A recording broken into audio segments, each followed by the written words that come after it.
जो सुबह सुबह मेरे घर आवाज पे गए, मैं सो के उठा था, लेकिन मैं अलग अलग राजनीतिक कारणों से अलग अलग पार्टियों में हर व्यक्ति रहता है, लेकिन एक चीज कहावत है, सच्ची कहावत है कि वही व्यक्ति अच्छा साथी होता है जेल के गेट में, अस्पताल के बेड में जो व्यक्ति जाता है वही असला साथी होता है। इसलिए मैं अपने दिल से कबीरा भाई का हार्दिक स्वागत वंदन करते हुए इस मंच पर बैठे हमारे साथ में चलकर आए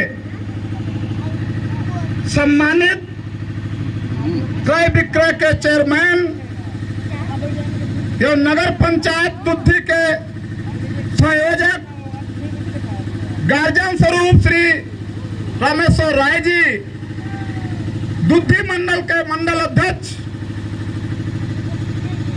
श्री बबलू मनोज जी से पूछा कि यह घर क्यों बन रहा है, जब कोरची ग्राम सभा डूब में है तो यह घर क्यों बन रहा है। तो इन्होंने बताया कि ये चारों तरफ इसका डूब जाएगा। तो मैं कहा कि यहाँ से आखिर कैसे लोग खेती बाड़ी करेंगे और कैसे यहाँ से दूसरे जगह जाएंगे, इसके बारे में अभी तक किसी ने मुझे नहीं बताया।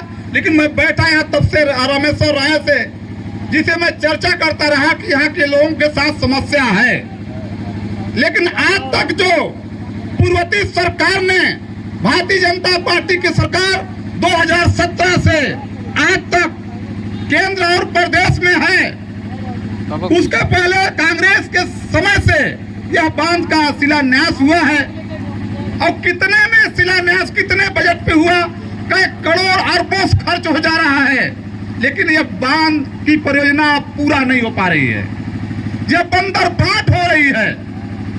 इसलिए आप लोग पिछले समय देखे होंगे, मैं अपने माननीय उत्तर प्रदेश के जल शक्ति मंत्री जी को बताया कि यह बहुत सालों से कई सरकारें से बनती आ रही है, केवल पैसे का बंदर बाट हो रहा है, यह परियोजना अधूरा का अधूरा ही रह जा रहा है। सब इसी प्रकार से अभी हमारी सरकार में भी अधिकारी कर्मचारी लगे हुए हैं। इसलिए हम लोगों को मौके पर चल करके इसकी जायजा लेकर के और यहाँ की जनता की समस्या को जानकर उनकी समस्या का निदान करना चाहिए। उस समय आए थे हम लोग जल शक्ति मंत्री जी से, वहां पर पूछा गया कि कितने विस्थापितों का पैसा बाकी है, उन्होंने सूची दिया। मेरे पास सूची है, पढ़ने में समय लगेगा, आप लोगों को मालूम होगा। ये भी उन्होंने बताया कि अभी कुछ लोगों ने विस्थापित पैकेज नहीं लिया है और कुछ लोगों ने ले लिया है, वो भी यहाँ से जाने आने के लिए आनाकानी कर रहे हैं। लेकिन मैं आप बंधुओं, अपने सम्मानित जनता माताओं बहनों से निवेदन करूंगा, किसी चीज को पाना होता है तो कुछ न कुछ खोना पड़ता है। तो आप लोगों को जो समस्याएं हैं वो समस्या का निदान करने का प्रयास मैं करूंगा कि पूरी तरह से आपकी समस्या का निदान हो। जैसा कि आप लोगों ने बताया भी, यहाँ से हम लोग गल्ला लेने जाते हैं, हमारी गल्ला 5 किलो मिलता है, समय दिन भर बर्बाद होती है। दूसरी बात बताए, जब हम अमार में हम लोग का वो ईश्वरी निराला जी बैठक बुलाए थे, उसमें मैं आया था। उस समय यह बात बताया गया था कि जब उत्तर प्रदेश सरकार ने लड़कियों को पिता के कोई न संतान होने के बाद, बेटा न होने के बाद लड़कियों का वरासत होता है, तो पैकेज क्यों नहीं मिलना चाहिए। इस बात में मुझे दम लगा कि इस बात को मैं सदन में जरूर उठाऊंगा। जब राजस्व के संहिता में जब उनकी वरासत होता है तो पैकेज में उनकी क्यों नहीं भागीदारी होनी चाहिए, या होना चाहिए। उसी दिन मेरी समझ में आया और मैं कहा इस सदन में इस बात का को जरूर उठाऊंगा। इसके साथ ही साथ एक समस्या और आया, 11 गांव विस्थापित हो रहे हैं, 11 गांव के मेंबर बनाए। मैं नया जब विधायक बना उससे मंथन करने लगा कि कैसे लोगों का, जब तक कई सरकार आई हो गई, लेकिन इन लोगों का कैसे नाम छूट गया, जबकि 11 गांव के ही लोग उसमें मेंबर थे, उसमें एसडीएम थे, तहसीलदार थे, लेखपाल थे, और उसी गांव के 11 लोग मेंबर थे कि किसी लोगों का नाम नहीं छूटना चाहिए, लेकिन वह नाम कैसे छूटा? हम लोगों की गलती, जो मेंबर बने थे उनके गलती से नाम छूटा। यह आप लोगों को महसूस करना पड़ेगा कमीरा जी। आखिर सब लोग थे तो गांव के मेंबर थे कि किसी का गांव का उसमें मेंबर बनाया गया था, जिन लोगों का नाम, जो लोगों का आवास, जिनका मकान, जमीन, जैसे भी कई नियम बना। पहले जमीनों पर पैकेज मिला पहले, इसके बाद में फिर नियम बना 3 पीढ़ी तक ले मकान पे पैकेज मिलेगा। क्यों कमीरा जी है ना? आखिर कैसे नाम छूटा? यह पूर्ववर्ती सरकार की जिम्मेदारी बनती है, लेकिन खैर कोई बात नहीं। पूर्ववर्ती सरकार ने जैसा किया वैसा आज वो यहाँ उनका नामो निशान खत्म हो गया। लेकिन मैं आप लोगों को विश्वास दिलाता हूँ कि मुझे लिखित, जैसा कि आपने कोर्ट की बात बताया कि कोर्ट में भी यह चल रहा है, ऐसा ऐसा है, ऐसा निर्देशित सुप्रीम कोर्ट ने किया है, वो मुझे चाहिए, मुझे समझाइए। मैं अपने मुख्यमंत्री, मुखिया, जो उत्तर प्रदेश के मुखिया माननीय आदित्यनाथ योगी जी से बैठ करके चर्चा करके इस समस्या को रखूंगा और समस्या का निदान कराने का काम करूंगा। और जो पुल आपने कहा कि हम लोग कैसे बाहर निकलेंगे, आप लोग देखे होंगे सदन में, आज 42 साल भारतीय जनता पार्टी का पहला विधायक आपका सेवक है।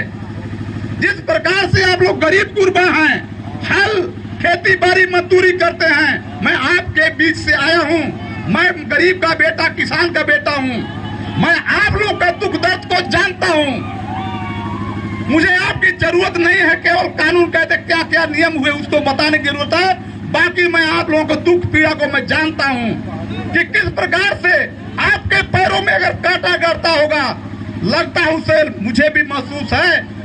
आज की आपका पीड़ा को मुझे जानने का अवसर प्रदान हुआ है और मैं यहाँ से जाकर सदन तो अभी 3 महीना बाद लगेगा, इसके पहले 15 जून तक यह बांध करके शांति बढ़ाइए। और हम लोगों ने कहा 30 जून तक आपको हम लोग 15 दिन का और मौका देते हैं। आप 30 जून तक परियोजना का निर्माण आप पूरा कर दीजिए। उन्होंने स्वास्थ्य कर्मचारियों और अधिकारियों ने आश्वासन दिया है कि 30 जून नहीं 15 जून तक हम लोग पूरा कर देंगे। तो आप लोगों के साथ विकट समस्या है, एक तरफ लाभ हो रहा है और कुछ लोगों का घाटा हो रहा है, इसको मैं जानता हूं भली बात। लेकिन इस समस्या को बताने वाले केवल एक नाम मेरे पास आता कि विस्थापितों का नाम छूट गया। और आप लोगों को मालूम होगा जब मुझे प्रत्याशी भारतीय जनता पार्टी ने बनाया, हमारे उत्तर प्रदेश के मुखिया जब आए थे दूधी के फील्ड में, मैं पहला बात रखा था, माननीय महाराज जी जो छूट गए विस्थापितों का पुनः उनका नाम उस सूची में शामिल कराया जाए, सूची में उनका नाम शामिल कराया जाए। मैं आप लोग सुने होंगे, मैं अपनी मुखिया से विनती जब नहीं विधायक था तभी मैं कहा था। लेकिन इसके बावजूद भी थोड़ा सा दुख लगता है, जब चुनाव प्रचार के मैं दौरान आया यहाँ पर, मैं इसी तरह से इस रास्ते से भागते गया, वहां से आया, मैं देखा कि यहाँ क्यों भाई मेरे कार्यकर्ता कुछ लोग पहुंचे या नहीं। मैं वहां नाचनदार से नदी से घुसा, मुझे पुलिस पीछा करने लगी। मैं भागते भागते किसी प्रकार से भागा, लेकिन आप सब तेला बिहार करते हैं। मैंने कहा था कि 11 गांव विस्थापित हो रहे हैं, आप लोग जाए पूरा काम और दीजिए, मुझे सेवा करने का मौका दीजिए, मैं समस्या का निदान जरूर करवाऊंगा। लेकिन आप लोग बना करके मुझे खदेरे, पुलिस प्रशासन ने मुझे खदेरा। मैं केवल मीटिंग करने नहीं आया था, मैं केवल ये पता करने आया था कि आप पर्चा क्या चुनाव चिन्ह आप घरों तक पहुंचा कार्यकर्ताओं से मिलने आया था। लेकिन आप लोगों की मंशा साफ नहीं था, सपा बसपा भाजपा करते थे आप। मैं जीतने के बाद बसपा सपा भाजपा नहीं करता। मेरा उत्तर प्रदेश का मैं आखिरी विधानसभा का आखिरी विधायक हूँ। 403 जो अंत्योदय के नाम से जाना जाता हूँ, और अंत्योदय हूँ, आप लोग देख लीजिए। मैं जो काम कहूंगा, जो बात कहूंगा वो करके दिखाऊंगा, जो कहता है वो करता नहीं है। मैं आप लोग विश्वास दिलाकर जा रहा हूँ कि यह जो आप लोगों की बातें मुझे लिखी दे दीजिए, मैं प्रयास करूंगा अपने माननीय मुख्यमंत्री जी से जाकर इस बात को रखूंगा वो दयालु हैं, आपकी समस्या का जरूर निदान होगा। लेकिन आप लोग भी जब यह काम हो जाएगा तो पार्टीवाद छोड़ दीजिए। हर पार्टी जातिवाद करती है, परिवारवाद करती है। हमारी भारतीय जनता पार्टी कोई परिवारवाद, कोई जातिवाद नहीं काम करती है। हमारी भारतीय जनता पार्टी सबकी बात, सबकी रक्षा, सबका सम्मान करती है। आप लोग देखते होंगे, एक किसान का बेटा हल जोतने वाला, मजदूरी करने वाला, आप लोगों के माता, आप लोगों को स्नेह प्यार ने उस उत्तर प्रदेश के सदन में पहुंचाया, आप लोगों की समस्या पहुंचाने के लिए। गरीब का बेटा को अन्य पार्टियों में आप लोग देखे होंगे, एक ही व्यक्ति सदैव विधायक बना करता था। हर लोगों को उस चुनाव में कहा जाता था, अरे 10 तारीख को बताएंगे, 10 तारीख को सब भाजपा के जो हमारे ये थे प्रचारक थे, उनको धमकाया जाता था कि 10 तारीख को बताएंगे तो लाल कलम से नोट करो। मैं उनको आज विपक्षियों को बताना चाहता हूँ इस मंच से कि सावधान हो जाओ। विपक्षी के लोग आज भी सुधर जाओ। आप जानते हैं कि मोदी जी की, योगी जी के जमाने में गुंडा कहाँ हैं? वो जेल में होंगे या देश छोड़ के भाग गए होंगे। आप लोग भी अपर कराने का काम नहीं करेंगे। आप लोगों का काम मेरा, आप लोग, मैं आपका सेवक हूँ, आप मेरे देव तुल्य देवता हैं। आप लोगों के आशीर्वाद से, आपके वोटों से मैं आपका जनसेवक बना हूँ। मैं आपकी सेवा करने के लिए हर संभव तैयार हूँ। जितना समस्या का निदान हो सकेगा मेरे तक पहुँचाइए। और मैं सुन रहा हूँ, इसलिए सुनने आया हूँ। जो पुल की बात आपने कहा, आप सदन में देखे होंगे, जितना दिन 40 साल में जब से जानता हूँ, 90 से मैं राजनीति में आया हूँ। अपने गांव का 3 बार प्रधान था।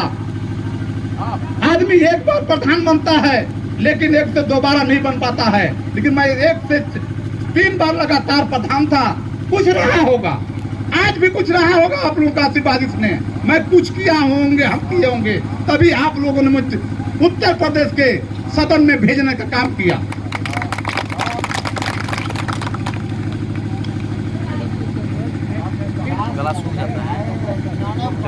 लेकिन आज भी अंदर में देखते होंगे आप लोग, बसपा सपा में खाली विरोधी भाव। हम लोग विरोध की भावना से नहीं काम करते हैं। हम लोग कर्मों पर विश्वास करते हैं, अपना काम सभी लोग मिला करते हैं। मैं जनता दरबार लगाता हूँ, बहुत भाई हमारे घर गए, आवास में गए हैं। मैं कभी नहीं बोला हूँ कि तुम सपा के हो, तुम बसपा के हो। हम 4 लाख यहाँ वोटर हैं, उनके परिवार बाल बच्चे हैं, सबका विधायक हूँ मैं। कोई पार्टी के होंगे, कोई जाति के होंगे, मैं सबका विधायक हूँ और सबका काम करूंगा। बशर्ते सही, जो सही हो। गलत हो भी तो अगर कोई गलत करता है कि ये मैं गलत कर चुका हूँ, मुझे किस प्रकार से बजाय या उसका भी उपाय किया जाता है। लेकिन साथियों, समय कम होने के नाते मैं सोचता था कि मैं उस समय कहा था कि हर गांव में जा करके आप लोगों से मिलूंगा। लेकिन कुछ पार्टी का काम, अभी हम लोग 6 से 14 तक लगातार कार्यक्रम, इस प्रकार हर सप्ताह में, हर महीना में कुछ कार्यक्रम चलता रहता है, तो नहीं आ पाए। लेकिन मैं भी उस समय ही कहा था लोगों से, बाबू इसीलिए आप दुख क्षेत्र में नाम छूट गया लोगों का। राम जी आए थे, कहीं की दर्शन कहीं का हो गल, तो कहीं सीता का बियाह हो गल, ओके मालूम ही नहीं। अब आपको कुछ मिलेगा तो मालूम ही नहीं। अब इसीलिए जो नाम में छूट गया, इसी कारण से छूट गया, ठीक ना, इसी कारण से छूट गया, ठीक ना। बतिया लेते, बात बतिया लेते, इन लोग सब दिन मिलेंगे, हमारी बात सुन लेते। आपको बात मैं सुन लेते तो बढ़िया, ठीक लगता। छोड़ी हो गई। और मैं लच्छेदार भाषण नहीं देता हूँ, मैं लच्छेदार भाषण नहीं देता हूँ। हम भी 90 से राजनीति में आए हैं, लेकिन झूठ बोलने की मुझे आदत नहीं कि लच्छेदार भाषण दे दूं, फिर आऊं कल दिन में वोट मांगने, आप लोग कहेंगे ये बोल के नाचन डाल में गए थे। इसलिए मैं लच्छेदार भाषण नहीं देता हूँ। मैं काम की बात करता हूँ, अपने कर्मों पर विश्वास करता हूँ कि जो ये आपकी समस्या है, इसलिए आप लोग ने जनसेवक चुना है। जितना भी समस्याएं हैं, चाहे गल्ला से लेके पुल से लेके, और आप लोग देखे होंगे जितना अब तक सदन में बने हैं, मैं शायद आप लोग बता दीजिए, मैं जितना हो सका टूटी फूटी, जब 2 बार सदन चला, 3 बार, लेकिन 2 बार आप लोगों को देख ली, सर्च कर लीजिए। मैं सुंदरी यहाँ के चाहे स्थानीय लोगों के लिए हुआ, स्थानीय विस्थापित लोगों के लिए जिस योग्यता के हिसाब से रोजगार के बारे में बोला, अभी कन्हर परियोजना के बारे में मैं बोला कि जो उस दिन आए थे उसमें भी बोला कन्हार कैसे डूब जाएगा, लोग इस पार उस पार कन्हार पुल बनाया जाए, उसमें भी मैं बोला। आप समस्या को जब हमको अवगत कराएंगे तभी मैं कुछ बोल सकता हूँ। यहाँ तक आज तक किसी ने कभी नहीं बताया था कि ये गाँव डूब जाएगा तो हम लोग किधर से जाएंगे। अब तो कोई बताया हो तो बता दीजिए। मैं वहाँ आया था, मैं देखा अपने आंखों से, निरीक्षण करने जल शक्ति मंत्री जी के साथ आया था। मैं ही उनको बुला कर लाया था, चलिए जब देख लिया जाए। तो मैं देखा तो मुझे अनुभव लगा कि यहाँ पर कैसे लोग इस पार से इस पार आएंगे, और देख करके मैं वहाँ उसको सदन में उठाया। बरसात में फिर कैसे लोग जाएंगे, इसका निदान जल्दी हो। मेरा काम करवाना, जनता का सेवा करना। अभी जैसे मान लीजिए बांध तो बन जाएगी, लेकिन जाएंगे उस पार से इस पार कैसे, चाहे यहाँ से उस पार कैसे जाएंगे, कुछ न कुछ आपका व्यवस्था जाने के लिए जरूर हम कराएंगे। अभी उसके लिए होता भी क्या है कि स्टेटमेंट बनता है, धन आवंटन होता है तब बनता है, लेकिन सरकार में जो जिम्मेदारियां में हम लोग में हैं उसका भी कर्तव्य बनता है कि तत्काल को जो वैकल्पिक व्यवस्था कराया जाता है, इसके बाद में अस्थायी व्यवस्था कराया जाता है। तो आप लोगों की मांग है, उस मांग को मैं पूरा करवाने का प्रयास करूंगा। आप लोग सही ढंग से हमको बताते रहिएगा और उसकी पैरवी करते रहिएगा। आप लोग हमको लिख के दे दीजिएगा कि ऐसे ऐसे है, कौन कौन गांव कितना कितना अंश डूब रहा है, जो नाम छूट गए हैं उनका भी हम प्रयास करेंगे। जल शक्ति मंत्री जी ने कहा है कि उनका नाम जुड़वाया जाएगा सर्वे करा करके, और बाकी जो समस्या है तो जिंदगी भर हम लोग का रहेगा, लेकिन मेन समस्या जो आप लोगों का है उसका जरूर हम निदान करवाएंगे। इन्हीं चंद शब्दों के साथ अभी सभी आए हुए हमारे देश को सभी सम्मानित जनता जनार्दन, हमारे साथियों और इस मंच पे पंचायत और अभी आए हमारे चौकी इंचार्ज साहब, आपका भी स्वागत वंदन करते हैं। हमारे यह आदिवासी बेल्ट वनवासी बेल्ट है उसमें आए, और आप लोग कहना था अभी ठो अभी आपको बता देना चाहता हूँ, हम एसपी साहब के यहाँ गए थे और मेमरपुर से लेकर पूरा अपने में दुद्धी विधानसभा की बात जानता हूँ, और दुद्धी विधानसभा के लोगों ने मुझे दरखास्त दिया, अपनी अरदास किया। जैसे कि आपने बताया गंभीरा जी नदी अभी तो बांध बूंदने के बाद में डूब जाएगी, बालू संपत्ति डूब जाएगा। मैं आप फोन करके अपने एसपी साहब से पूछ लीजिएगा। मैं एसपी साहब से कहा कि आवास मान लीजिए, हर चीज का एस्टिमेट बढ़ाया जाता है, बांध का एस्टिमेट बढ़ते बढ़ते कई करोड़ से अरब हो गया, लेकिन आवास एक बार आवंटन होने के बाद में वो पैसा खाते में आने के बाद में बढ़ता नहीं है। और कोरगी एक साइड है, कोरगी से आसंदी बीजपुर कैसे ले जा सकते हैं एसपी साहब, जरा आप ही गौर करिए। तो कैसे हम क्या करें, हम कहें छोटे छोटे नदी नाला है, उन नालों से आवास शौचालय का बालू से वो बनना चाहिए, उसके लिए कोई रोक टोक नहीं होनी चाहिए। एसपी साहब ने कहा, आपको कहे होंगे नहीं कहीं नहीं जानता हूँ, सीओ साहब को मैं गेस्ट हाउस में बताया कि जो भी गरीब जनता, आदिवासी चाहे वनवासी चाहे कोई लोग अपने यूज के लिए काम करता हो, आवास के लिए, अपने ये घर के लिए बेचता ना हो, बिजनेस ना करे। और ये भी नहीं, आपका 2 बोतल वो भी वाला जो हमारा कोरोना काल में आदिवासी भाई पी के टनाटन है, उसका भी बात है कि 2 बोतल पाएंगे तभी चलान नहीं करेंगे। आप उसका भी है, वो वैसे टनाटन ही नंगा जा। जो बिजनेस करता है उसका कार्रवाई करिएगा। वो ये बात मैं झूठा नहीं बोला हूँ, आप एसपी साहब से पूछ लीजिएगा।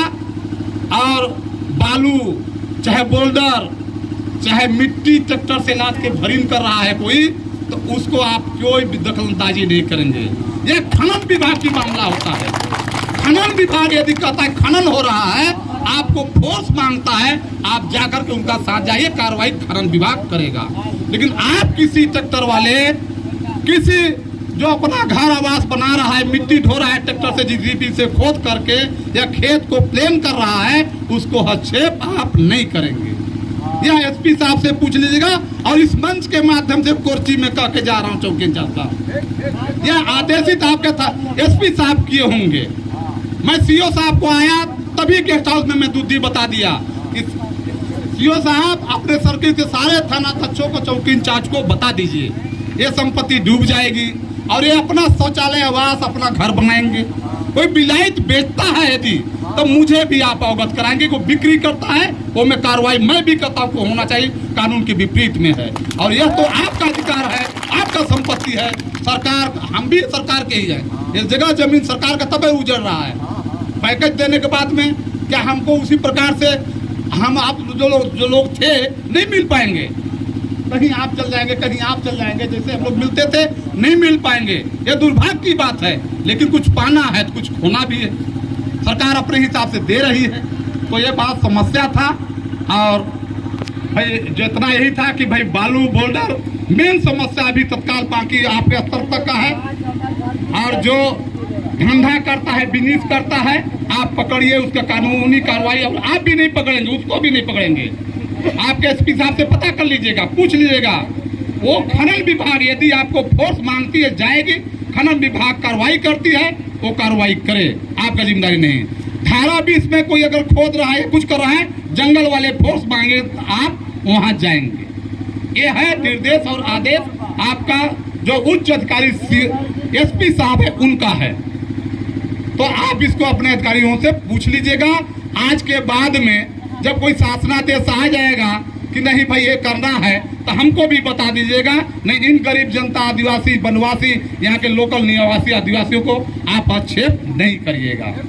जिसका मैटर आपको होगा कि गाड़ी घोड़ा खनन विभाग पकड़े और जंगल विभाग पकड़े, ये हिदायत मिला है, आपके डीजीपी हेडक्वार्टर लखनऊ से आया है। तो ये सब समस्या है और नहीं जानते हैं। यहाँ है जरूर कि बिक्री करते हैं, बात है। बिक्री करने वाले के लिए जो भी कानून वो भी खनन विभाग करे और पुलिस जंगल विभाग करे, लेकिन आपका कोई मामला इसमें नहीं है। और एक खोदने खादने का बात चल रहा था कि 2000 लगा करके एडीएम से परमिशन कराइए, लेकिन एसपी साहब ने कहा, डीजीपी ने कह दिया कि इसमें कोई हमारा विभाग को नहीं करेगा। खनन का है खनन करे, जंगल का है जंगल करे, पुलिस हमारी गाड़ी नहीं रोकेगी। तो यही बात है। बाकी समस्या होगा, हम लोग आप लोग बैठेंगे। हम तो सोचते हैं कि दिन ऐसा चौपाल लगाइए, दिन भरवा चौपाल लगे। और एक समस्या को लिख के हमको दीजिए, तो पहुंचाइए लखनऊ। अभी 15 तारीख के बाद में हम जाएंगे, अपने माननीय मुख्यमंत्री जी से रखूंगा। समस्या का निदान होना चाहिए और मैं आपके दुख दर्दों में सम्मिलित हूँ और आपका दुख मेरा दुख है। और मुझे ये नहीं है कि दूसरे तरफ लक्ष्यता भागदौड़ करके मैं चला जाऊँ। और मैं आप लोगों को भी अपने दिमाग में बदलना चाहिए कि मैं यदि आपका सेवा करने का संकल्प लिया हूँ, तो आप लोग की परिवारवाद और जातिवाद में न मत भूलिए। माननीय योगी जी और मोदी जी आपका काम कर रहे हैं। आप लोग देखे होंगे, लोहिया आवास से लेके, बिजली से लेकर के, शौचालय आवास से लेकर के, किसान सम्मान निधि से लेकर के, किसी जाति पाति को पूछकर हमारी सरकार ने नहीं किया। ये जरूर होगा कि कुछ आंतरिक रूप से बिजलियां छूटी होगी, आंतरिक रूप से विकास नहीं हुआ होगा, ये बात सत्य है। लेकिन बाकी हमारी सरकार सबका सम्मान, सबका विकास, सबका के साथ सभी जातियों के साथ कर रही है और हम लोग करते हैं। इसी बातों के साथ मैं सभी अपने आए हुए साथ में आए उनका भी हार्दिक स्वागत बंधन करते हुए सभी लोगों को पुनः मैं सादर प्रणाम करते हुए अपने को अपनी बात को समाप्त करते हैं। जय हिंद, जय भारत, जय यहाँ की जनता।